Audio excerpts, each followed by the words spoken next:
9. Ignition sequence starts. 6, 5, 4, 3, 2, 1, 0. All engine running. Liftoff.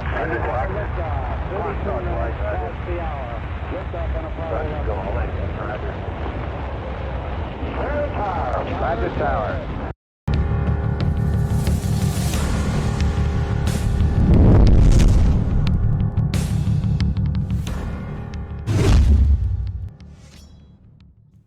Welcome to the Alien Probe Podcast. It is Saturday, June 8th, 2024. I'm Doug, this is Matt, and joining a special guest today, Christoper Loric, author of SESG Explorer. Looks like a pretty exciting book. Welcome, Chris. How you doing? Christoper. I'm going to do Christoper, I insist. Doing good. You were a naval commander, right? Yes. It doesn't feel right. Just call, hey, Chris, a naval commander. I just know.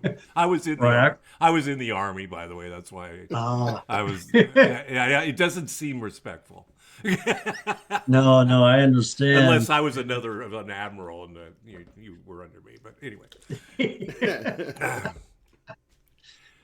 what's happening today? And you're from Tennessee? Well, you're in Tennessee.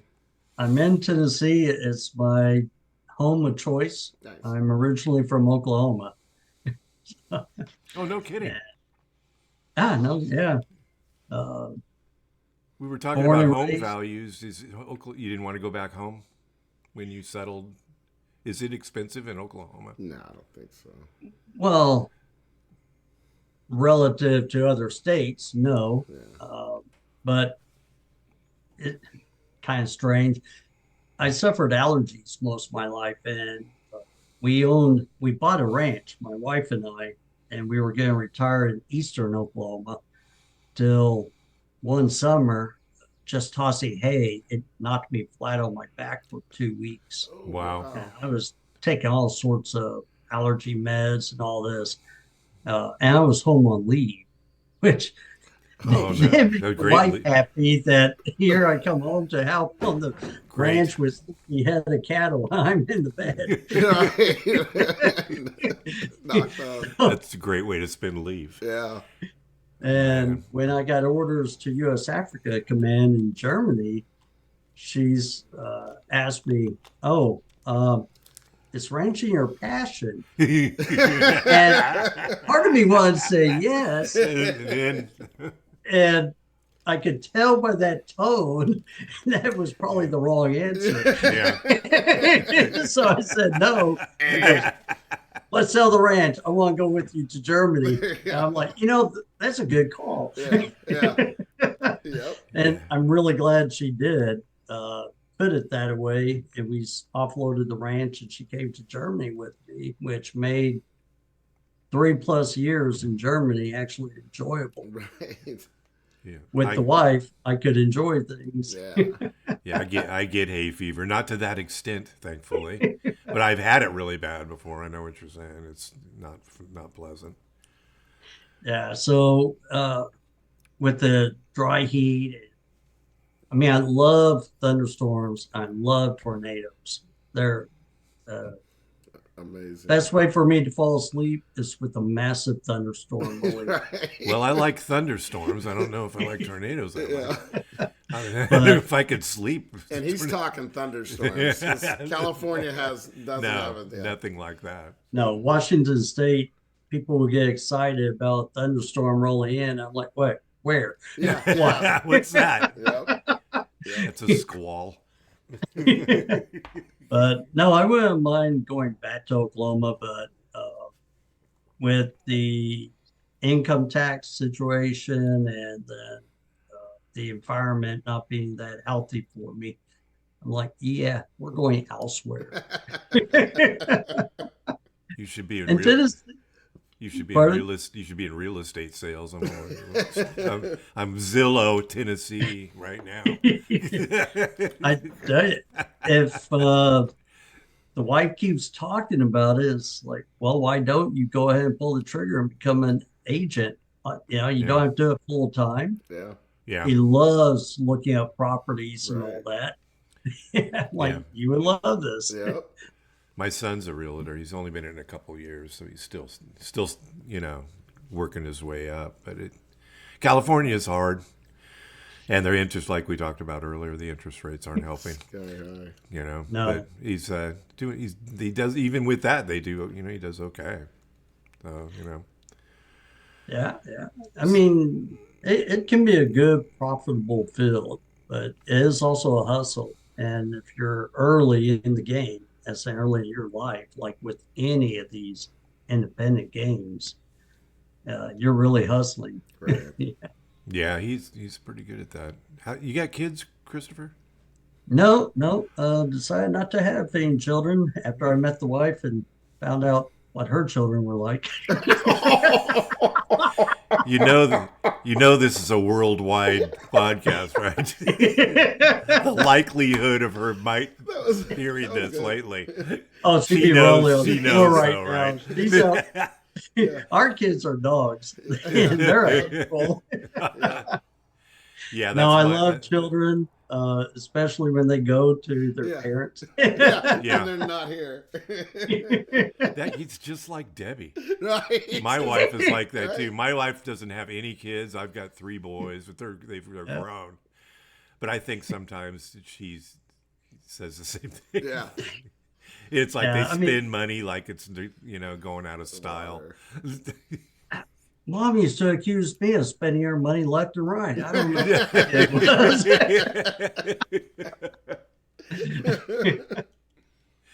Yeah. So. Tell us about your Navy career. I'm always fascinated with the military. Oh, wow. You don't have to tell us every detail. That's okay. Right. Some things can be years. omitted. My brother was in the Navy. He was a chief. Ah. He was a master chief and retired and went to work for a DOD contractor. Oh. That I'm not allowed to talk about. Yeah. I was going to say, turn to the dark side, did he? We won't be talking about that. We're gonna cut this part out. We're cutting this part out. He won't tell me if there's any UFOs or aliens or anything. Have you ever seen a UFO, Christopher, in your travels across the world? An unidentified flying object? I don't know, maybe, but you mean a flying saucer or a... Oh, no. Something Yeah. different. I've seen things in the sky that I'm like, So what is that? But But no, I've never had a encounter of the third or fourth kind. you haven't signed any NDAs based on what you've had any sightings Witnessed. of extraterrestrials. No, I haven't had to do that. Have you ever signed an NDA? You don't have to tell me what it was, but have you ever had to sign one of those? Well, I've had to sign Probably. Yeah. not NDAs. We don't call them NDAs. It's our security briefing. Right. And when we are read out, we have to sign that anything we dealt with that was classified, you can't talk about for 25 years. So How long has it been since you've been in? I want to know all the details now. well, I retired March of 21. That's not going to work. Yeah, No, this almost turned into an interrogation, I think. we're really in the early stage of that. All of it. But I've done shore commands. I was a requirements officer at the Navy Warfare Development Command. I was at 7th Fleet when 9/11 occurred. Oh, wow. A fun time. Out of Japan. We were stationed in Fukuoka, Japan. So I got to sail the Pacific Ocean as a staff officer. That was fun. Been assigned to the U.S. Marine Corps twice. Once in the 90s, where I was assigned to the 15th Marine Expeditionary Unit. Cool. Went to Kuwait. The ambassador to Kuwait, U.S. ambassador to Kuwait, became highly concerned when Saddam Hussein started rattling his sword. So we spent several months of our cruise in the Persian Gulf. That was not exciting. Yeah. Boating. Just floating. Just boating. Yeah. Right. We were at sea so long, we got our beer day. In the Navy, you don't get to drink on the ship unless you've been at sea without protocol for 45 straight days. Oh, wow. We got our beer day. Second time I was assigned to 1st Marine Division, I was deployed to Iraq in 2006 for 1 year. So that was an exciting time, interesting time. Do you think, given your position at the time, do you think we should have gone into Iraq or just left it alone? You didn't sign that NDA, remember? No, and that's where I was quickly going through the mind check. Right, he's thinking, wait a minute. This is my interrogation, personal isn't it? opinion, not There you go. official Navy stance of any Very kind. good, yes. Yes. Thank you. Good cover. No, we should not. Yeah. It was not the right time. It was not for the right reasons. Yeah. The WMD issue I can't discuss, but I think it was stable enough. We had a counterpoint to Iran, and the region was pretty much stable. Why we really went in, I have a personal opinion, which I won't state, but You mean like because his dad couldn't do it, he did? that story. actually, Money? I want to say, Daddy could have. right. And that's a totally different story. Mm-hmm. And if there was a time to have taken down Saddam Hussein, it was when George H. Bush was president. That was the time to do it. And there was legitimate cause. There was a unified coalition. All the elements was there to remove him at that point in time. Yeah. The years later, I don't think those same factors were in play. Right. I mean, Afghanistan was a must. We responded. That's where the dude was, Osama bin Laden. Sadly, the way we did our rules of engagement, our area of operations, AOO, he was able to slip out to a safe country while we were just embroiled there. But I don't think we need to expand to Iraq, though. Yeah. It just seems like attacking Iraq and taking out the Republican Guard let loose the elements like the Taliban and things. You know, they seems like they kind of controlled that area. The Republican Guard did. Well, that's a different question than the one you asked.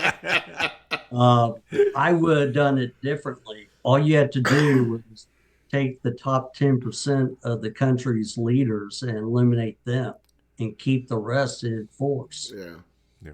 Then, and I disagree with us saying we weren't there occupying. We were occupying the country. Right. I mean, anybody with any sense would say, but you have all these forces there. How are you not occupying? But when I was there in 2006, I oversaw training teams to train a new Iraqi army in the Al Anbar province. I was one of the officers in charge of watching and training and working with the teams and the Iraqis on building a new army. And I don't know what our leaders were thinking, because the last group they wanted to develop were the non-commissioned officers.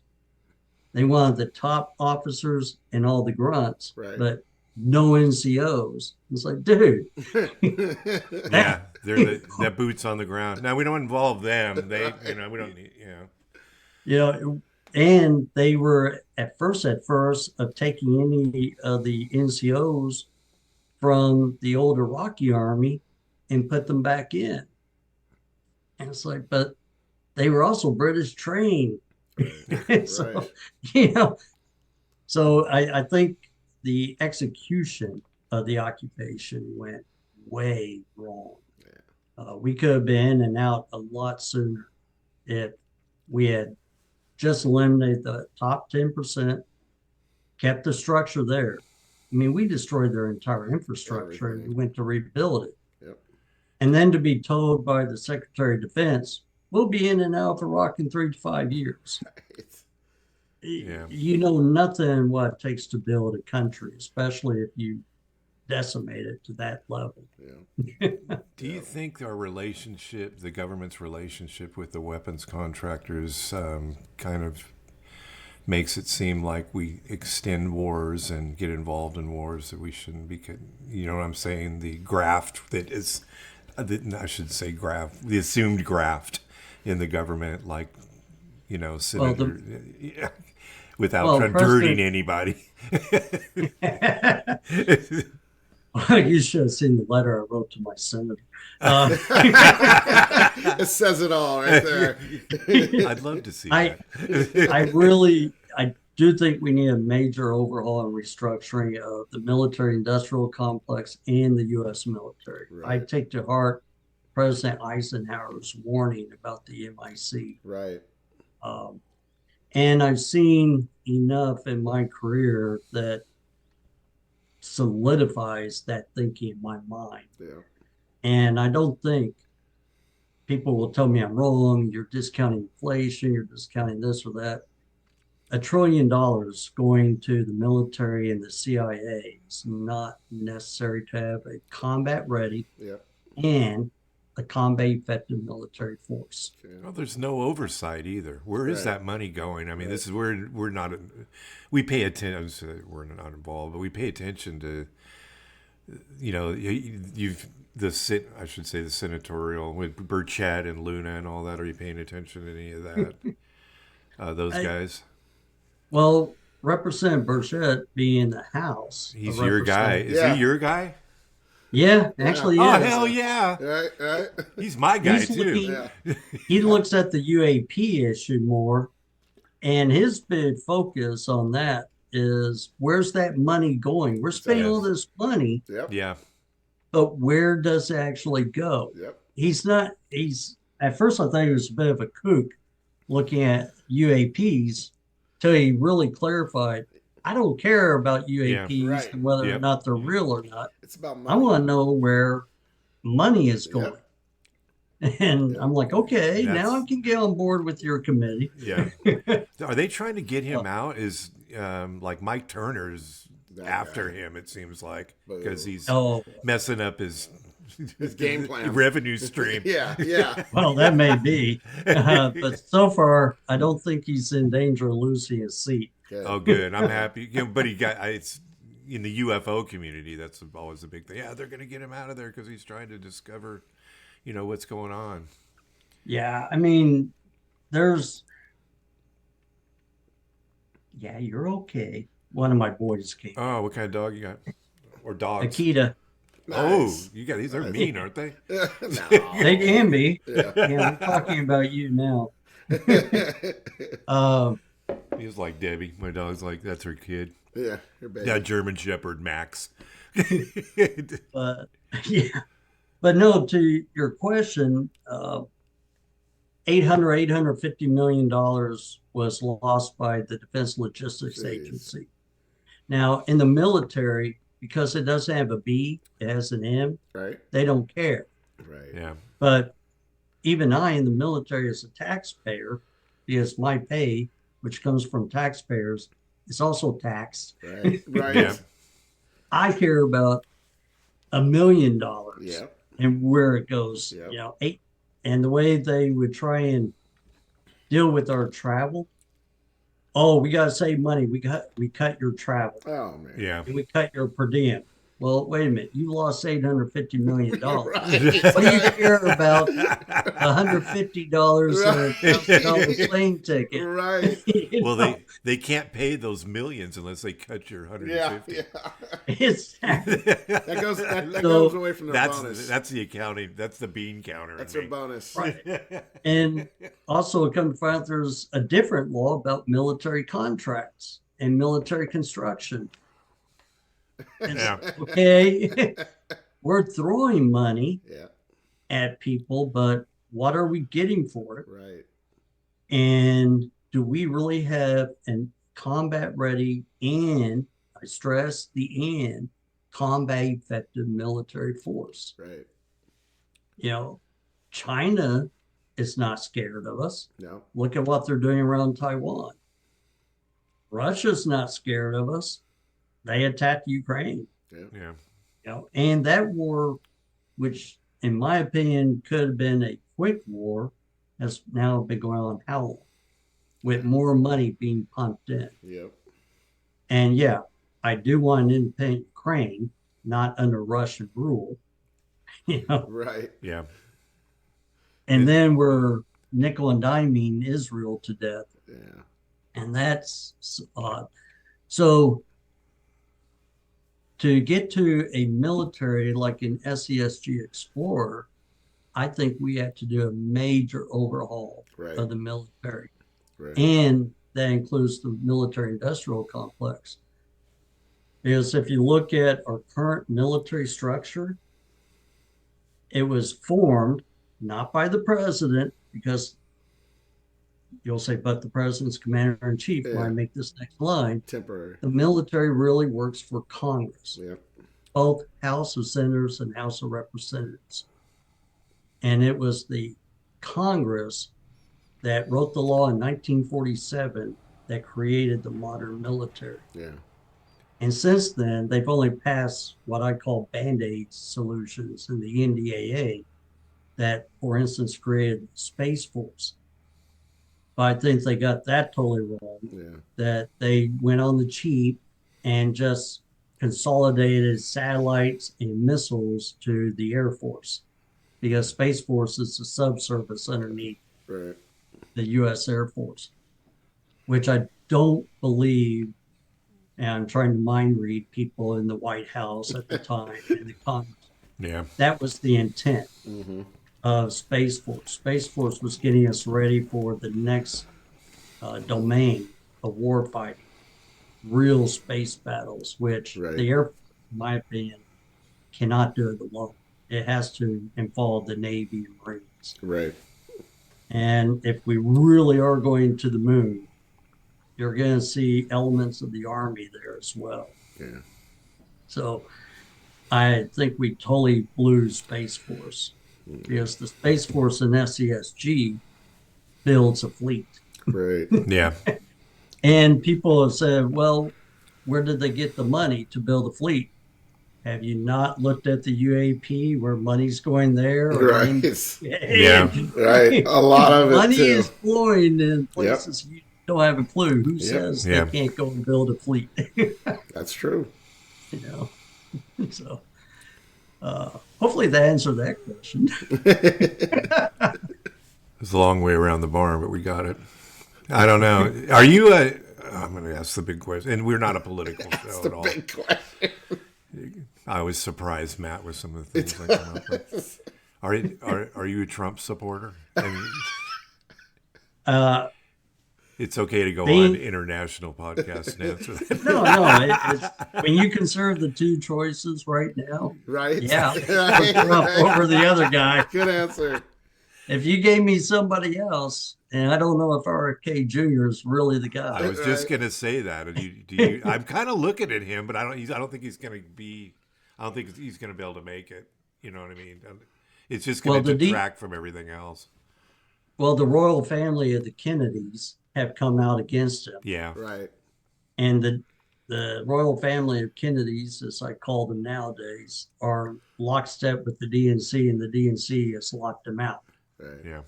So when was the last time we had a non-Republican or Democrat really stand up and take anything? I mean, Ross Perot was Republican and then went independent and split the Republican vote, and Clinton slid right in. Right. Yep. So they're really working hard to keep RFK Jr. from splitting the Democrat vote. Right. So it's just an interesting dynamic this year. It just feels like I don't want to use the word insanity, but if I'm an extraterrestrial overlooking, and I have any kind of intelligence, and I look at what goes on in the geopolitical arena, I wouldn't want to have anything to do with this. It's like warring ants in Africa attacking each other. That's how we look at it, you know. If I was going to invade Earth, I'd probably just sit back and watch and wait. Wait for it to happen. No, it's only a matter of time. why waste my resources That's when right. you're going to give me a planet of Yeah, resources? they're gonna destroy themselves. Let's just watch. We can't help it. Get some popcorn. Yeah, We can't indeed. help it. Yeah. The only thing is there anything good about humanity that I might want to save, and how can I Right. do it without getting my paws dirty? Right, Yeah. right. Yeah. So, Yeah, I had to you know, ask. dinosaurs, maybe, I don't know.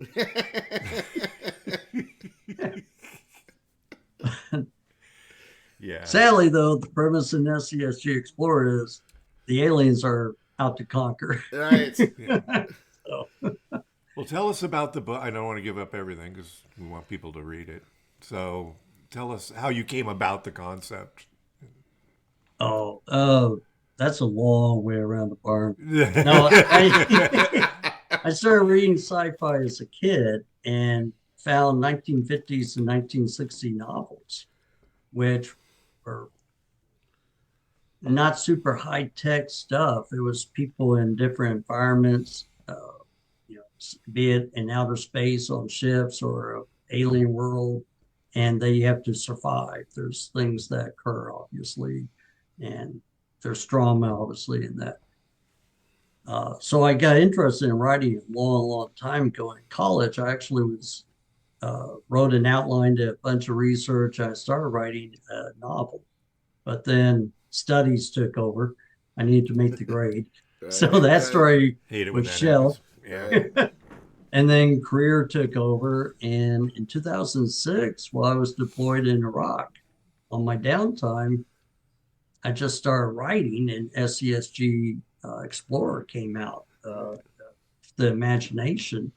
The main character, Kevin Brannigan, was based off of different admirals that I had encountered, especially at 7th Fleet and before.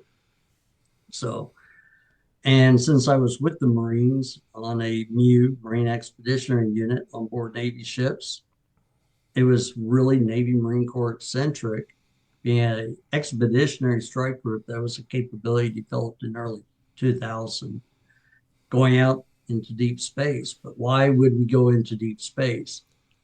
And the premise was we stumbled across a message from deep space wanting an invite, basically send us a message so we can meet you, is what it in essence said. Oh, by the way, here's some technology that you might be interested in. Right. But humans being paranoid the way we are, we decided, no, we're going to send a fleet of ships out to meet you. And want to tell the tale of they're traveling to meet the Comorgans. That's the species that sent the message. Right. And the goal was a diplomatic and trade relationship with the Comorgans, which kind of was what the message might indicate. And the admiral and the ambassador that traveled with them discovered that's not what the Comorgans want. So it became a fight of survival for the admiral and his fleet to, and General Order number 1, never let the location of Earth be known. Right. And so he had to be willing to kill or destroy his entire fleet to keep that order complete. Wow. Never let Earth out. Right. Wow. So we got border, and in fact, at the end of the book, they discover a new border control point, an entry point to Earth, and it was a planet that they had discovered. Right. So by the time they're returning, Earth had developed some more of a fleet and colonized a planet that they had discovered. And that leads to the next book, Minerva. Nice. So, that sounds great. And the editing of Minerva. Yeah. How does that process? Yeah, that process is kind of interesting to me. I never wrote. I might write a book one day. How do you? Okay, you did all your. How does book writing go? You write everything out. Does all of the punctuation? Does that? I mean, do they fix all that? And how does the editing go when you do that? oh, well, Another loaded question. Well, yeah. So you have your traditional house publishing, which you have to have an agent, and the agent gets editors and help you get to a finished product. And then they tried to get the traditional houses like Penguin to publish you. Then there's the other side, total independent self-publishing, where it's all up to the author, everything, artists, editing, distribution, sales. I went hybrid.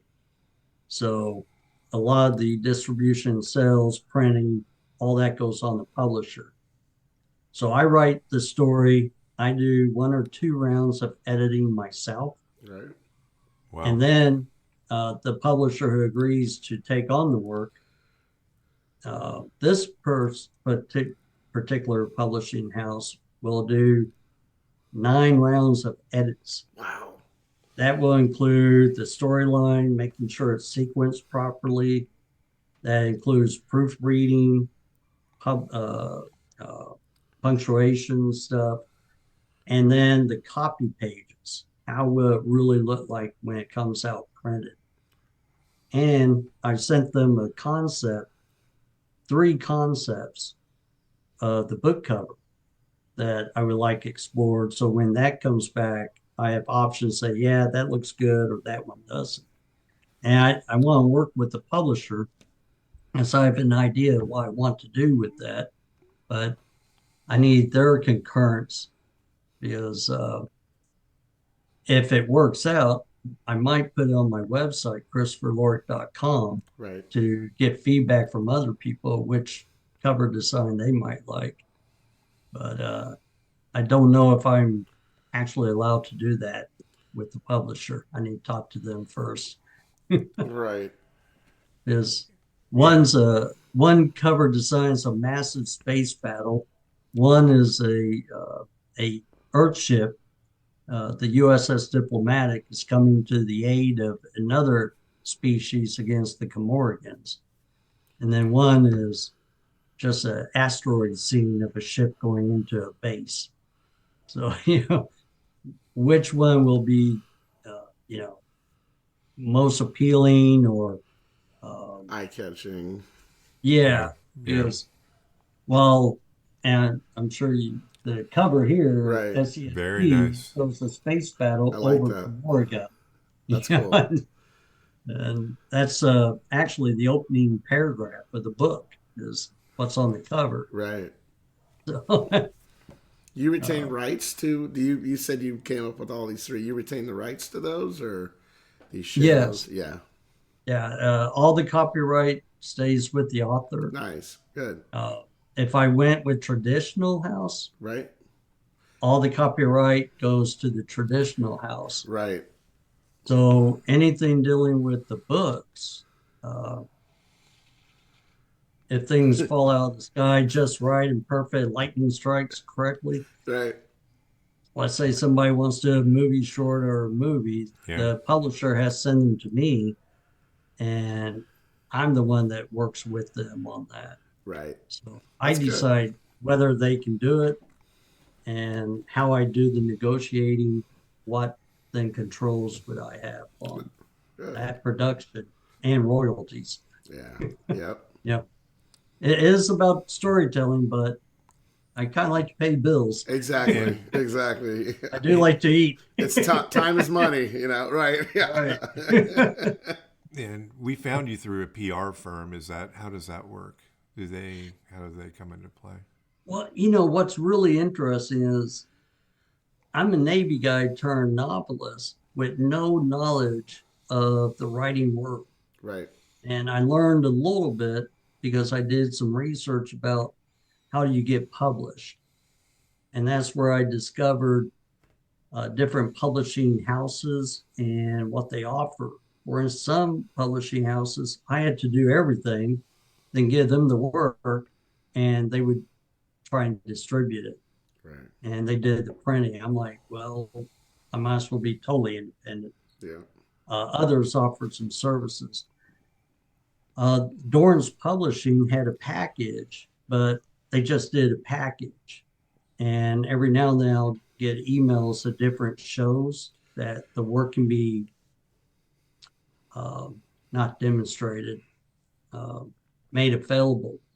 So I sent the book to Frankfurt, Germany to a show, which no authors were allowed there.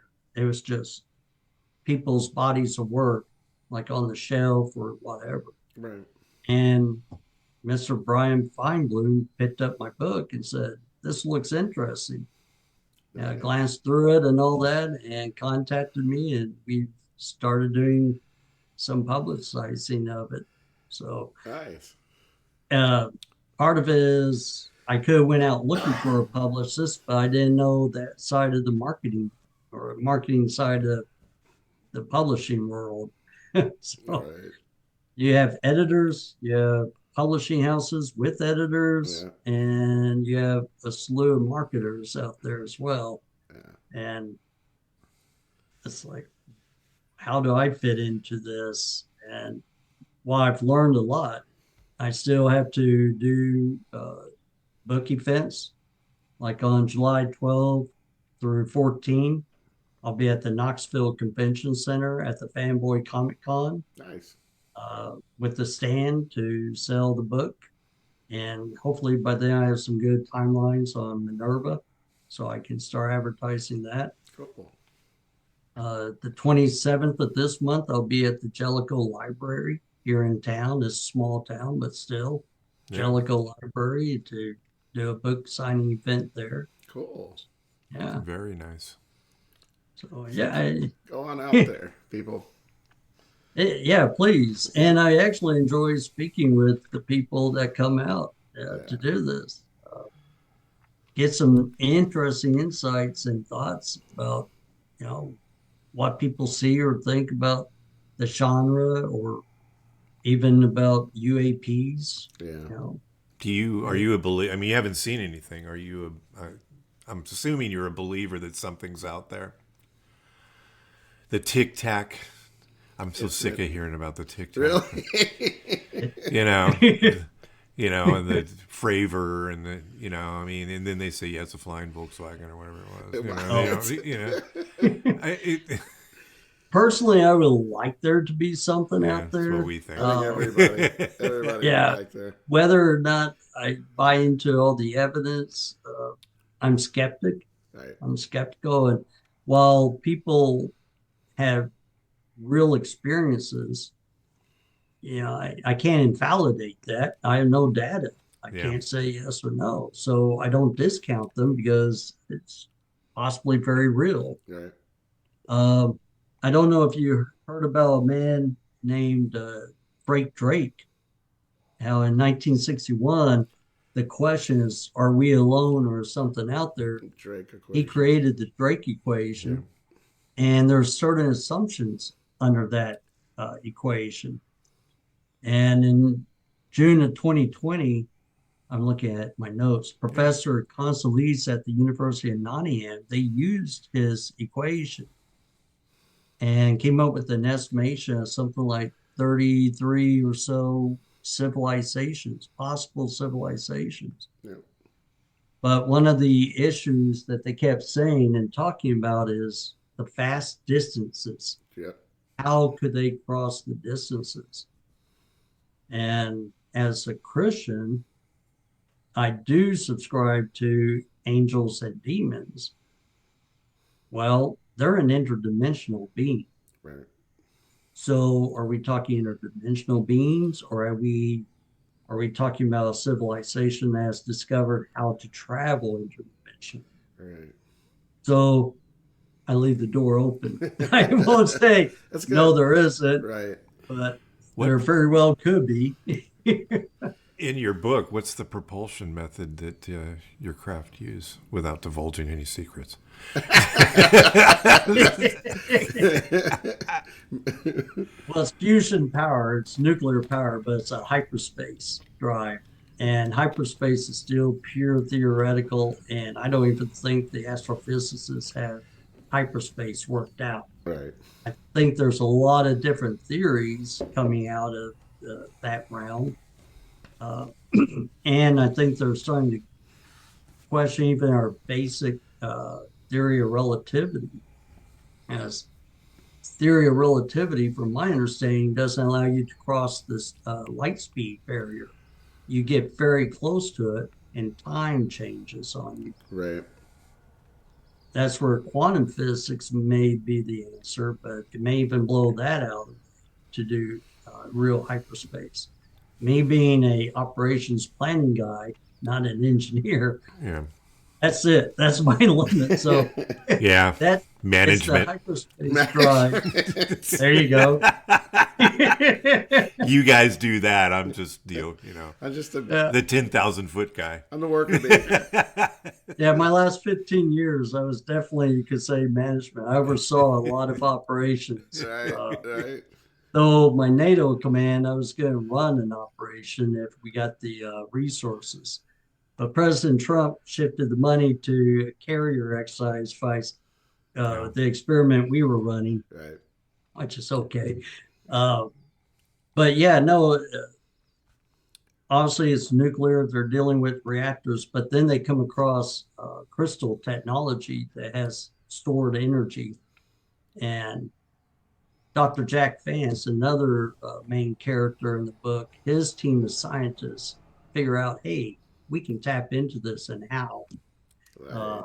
Sadly, the admiral was starting a mission set, and the doctor calls him up, Admiral, we got it. We can do this. Right. He's like, Doc, shit, enough. I'll talk to you later. We're in something. We're busy. People could die if I start listening to you. So, but yeah, that's the propulsion is totally theoretical, just like we've done since the 60s with hyperspace or warp speed or anything along those lines. Yeah. I don't use the Star Wars hyperspace or the Battlestar Galactica FTL. FTL being instant jump. Right. They travel through hyperspace, sometimes months at a time. Right. So, you're going from, okay, I've encountered a planet. We've had issues with the planet. Time to leave. They enter hyperspace.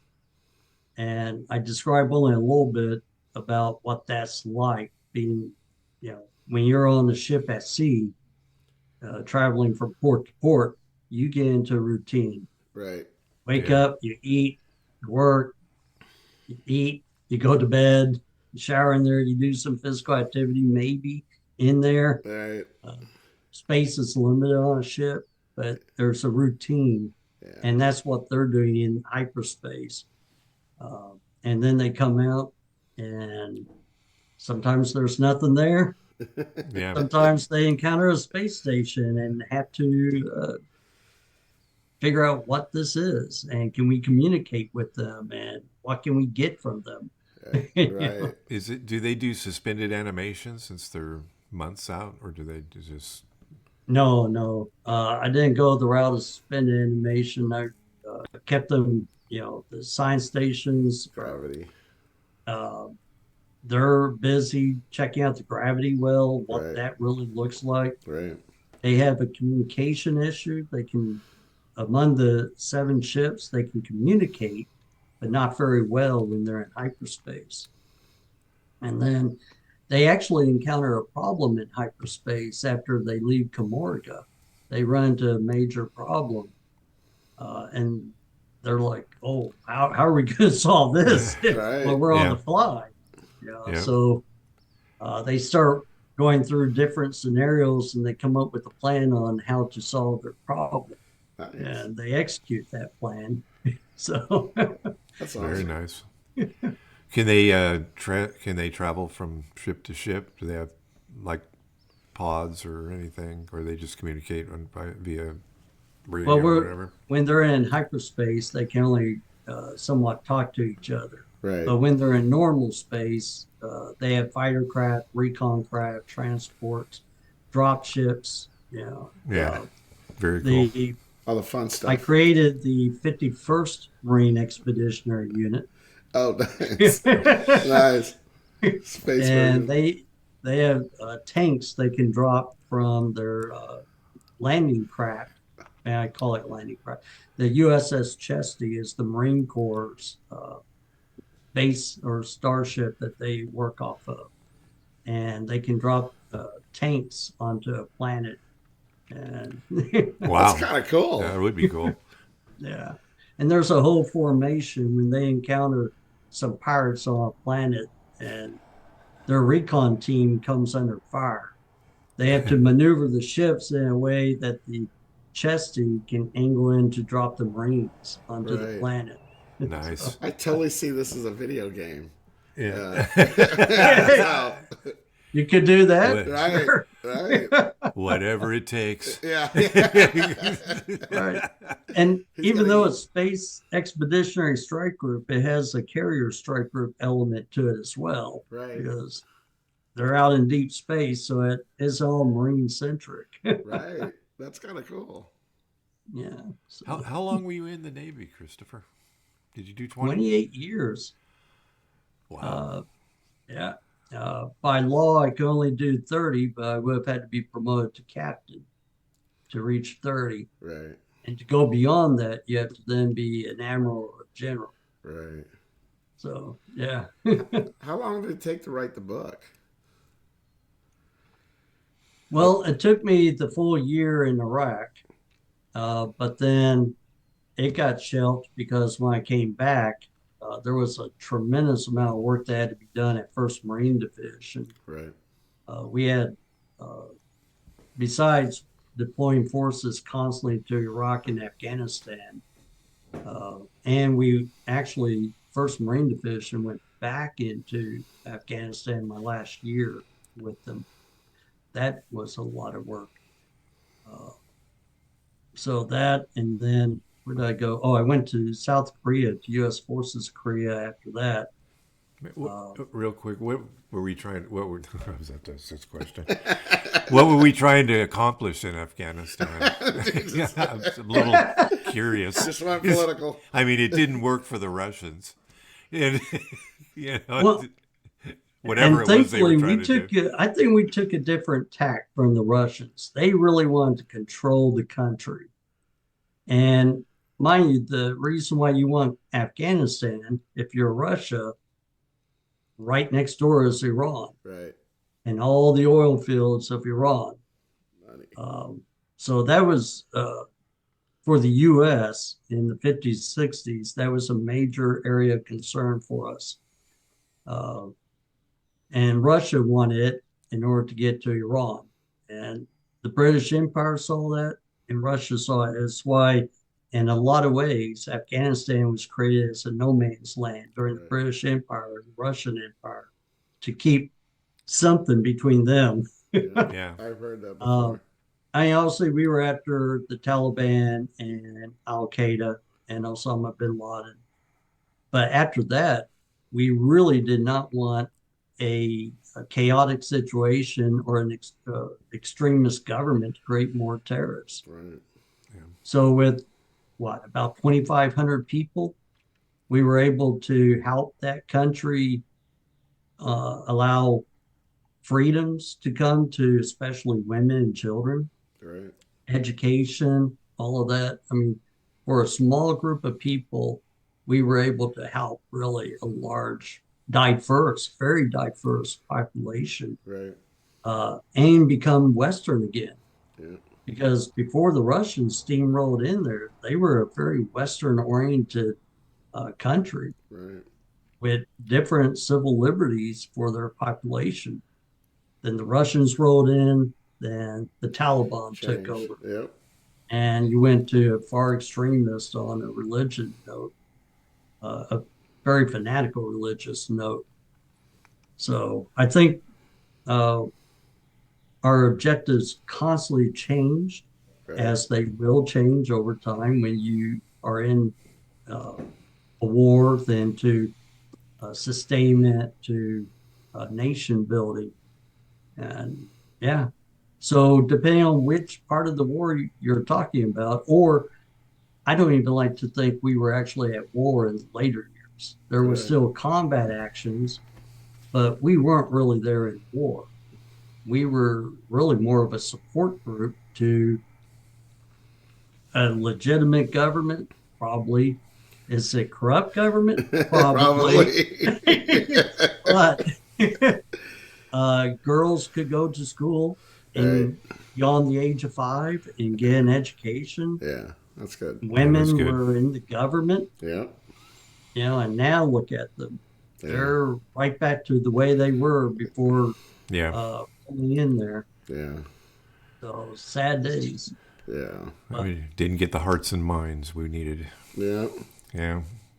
Well, the hearts and minds of where? Yeah. Yeah. Which country are you talking about with hearts and minds on that one? So we're always concerned about oil, So did we liberate Kuwait, or what did we call that when we went down there? No, I wouldn't say the first Gulf War. Yeah. Yeah, you could call it a liberation. Saddam Hussein had rolled in there and was occupying it. Yeah. And then in comes the coalition, the forces, and drove him out. How come we can't just, thanks for the oil? This is all the work we did. Now this is our oil. Well, that's kind of Christopher's like, that's a very weird way. Well, no, I mean, there's actually in SESG Explorer, I kind of talk about that. There's a slave issue that comes up that they encounter. Right. And there was discussion, let's just take the station and liberate everybody. Right. Yeah. And on the other side of the coin, it's like, okay. One, it's not our charter to do that. Right. 2, when we leave here, what do you think's going to happen? Yeah. Right. I'm not going to leave a ship or 2 behind. Yeah. Yeah, we need our stuff. We're not gifted. So, that to me is a very relevant scenario in the book about what do we do? Yeah. Do we roll into Kuwait and then just sit there? Right. Well, in a way we did. Yeah. How many MEU ARGs kept going back into the area? Right. How many carriers go into the area? We're there to ensure Kuwait stays liberated. Nobody rolls in there. But, Yeah. when you look at, do I really want to put a force on the ground and sustain them?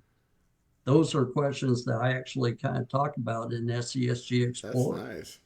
Cool. It's like the book is set on kind of real life stories, but with your twist in it. I really think it is. Yeah. I mean, when I first went to 7th Fleet, we're deep water only, deep blue water. We don't do littoral waters. We don't do any piracy. Right. And then 9/11 happened and our mission sets changed Switched, drastically. Yep.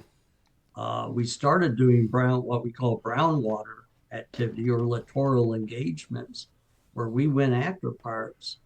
We started protecting the shipping lanes more than what we had before. Most valuable ships, as we started calling them. If we saw a commercial ship with a lot of highly important materials, we actually would put troops on those ships. And we would cruise destroyers up and down any strait that a pirate could come out of and try and get the ship. So, and Minerva will delve more into the anti-piracy issues than Explorer did. SESG Explorer was find out what's out here on our way to meet the Comorgans. Right. Very cool. Heck yeah. What year is this set in? Is Explorer set in? SESG Explorer starts off in 2041. Okay. Well, the first chapter with the Admiral being selected to command is 2040. But I chose near future, not far out future. Right. Because outside of the hyperspace drive and maybe the shielding, all the technology we can actually accomplish today. Right. There's nothing really beyond what we can do today that's in the book. And I wanted to keep it more in that lane. And I wanted the aliens to have what we call near-peer competitors, near-peer technology. Right. That way, it takes some maneuvering and tactics to actually overcome each other. You just can't go in and in a matter of seconds or minutes sap all of your opponents away. Right. A little even playing field. Right. And that way, when I describe some of the battles going on, there's maneuver going on. Even when they engage one of the space stations they encounter, you have fighter pilots having to do some things to get through the station's shields. Right. Yeah. So Awesome. that's in the book. I like it. Yeah, got to read the book. Yep. Get the book. Yes, please. SESG Explorer. How long has it been out? How long has SESG Explorer been out, Chris? It hit the market first in March of 2021. No, delay that. This is 2024, March of 2023. Right. We try to forget I started the about book 21. again in March, December of 2021. I reattacked the book because Space Force had been created by then. Right. It being a near future book, I needed to update it. Yeah. Yeah. And I included more Air Force and Army in the book than it previously was. Nice. And so now you have a new chief, we call him Chief of Operations Space Force, but he's around the table with the Joint Chiefs of Staff. That's So, awesome. yeah. But yeah, no, Kirkus reviews called it captivating and that the book draws you in. Captivating, Bloom called it captivating read with engaging characters. Because you had Major General Paul Connington, the deputy commander, Admiral Vice Admiral Kevin Brannigan. They had their dialogue. Colonel Cole, the CAG, Air Force turned Space Force, and he's the carrier air commander or group commander, the guy in charge of all the fighter pilots. He's questioning what the heck's going on and has to be told that he could have been sacked as well as everyone else at the beginning of the book. He's like, what? My job was on the line? He didn't realize his own career was about to end at the beginning of the book. That's funny. Wow. So it's the good first commander of the SESG was relieved for cause. Oh, is that usual kind of naval thing where they remove the commander, and I forget what they call it. They perform. I don't know. They don't even call it performance. They said lack of confidence.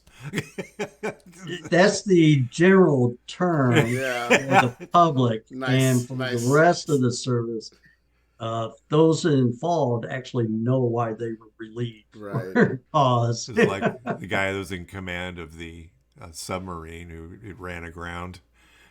You remember that one? Oh yeah, we've had one bounce off of an undersea mountain. Oh, I think that was that one. Oh, yeah. Actually, it wasn't running aground. It hit the mountain, undersea mountain. And then it wasn't my fault. It was the navigator or whatever. Yeah. The answer to you. We have lost confidence in your ability to command. That's a nice way of saying get the F out of here. Don't forget about the submarine that did the emergency blow as a demonstration for, I believe it was some congressional members. Right. Oh, no. And they sunk a Japanese fishing boat. Which the commander of the submarine actually learned a lot about the Japanese culture. Right. And he went to each of the family members of that boat and did a personal apology to each one of them. Wow, and that's classy. The Japanese methodologies. Wow. So that was a big plus on him, even though it didn't matter. The tragic situation occurred. He went and made personal amends. That's good. That's important too.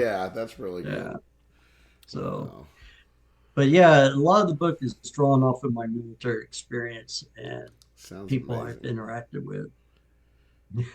Buy the book, folks. Buy the book. That's right. SESG Explorer by Christoper Loric. Christoper, we're going to wrap it up. Does he have any websites or something? It's Christoper Loric. .com. And if you go there, you'll find links to your favorite online bookstore to also be able to purchase the book. Perfect. And hopefully next week, I'll get an update from my publisher on the next book, and I'll update the website on that too. Awesome. Do you attend your MUFON? You have I'm sure you have a mutual UFO network group that meets around your area somewhere. Do you know? There really isn't one. There's the Knoxville Writers Guild, which I belong to, and there's another guild that I'll probably be joining as well. That's good. More in the genre of science fiction and fantasy. So. Well, we're members of MUFON. In fact, right after this, we're running off to our MUFON meeting. It's kind of like AA for UFO junkies. But but authors will come in. Anthony Sanchez, he's a writer about the phenomena, UFO phenomena, Dolce, and that kind of thing. But he comes in and talks about his books and things and sells them there. So if you ever run across MUFON, they fully support the science fiction author community. So I would urge you to do that. All right. And it's been great having you on. And I really appreciate you coming on. Nice meeting you. It was nice meeting you. I hope it was okay experience for you. We're not very professional, but we pride ourselves on that. No, I appreciate the time and the effort, and actually the fun conversation. Yeah, generally people are like, that wasn't as painful as I thought it would be. They don't say that. All right, we'll wrap it up. Thanks for listening to the latest episode of the Alien Probe Podcast. We welcome questions, comments, or requests to alienprobepodcast@gmail.com. Visit us on Facebook. Check out our website at alienprobe.net. Twitter and Instagram at alienprobepod. YouTube, like and subscribe, and especially Rumble, because if you listen to us on Rumble, they won't give us a banner for discussing COVID. Oh. So, Christoper, thank you very much. It's been a pleasure. Thank you. Appreciate it. Have a good day, sir. You too.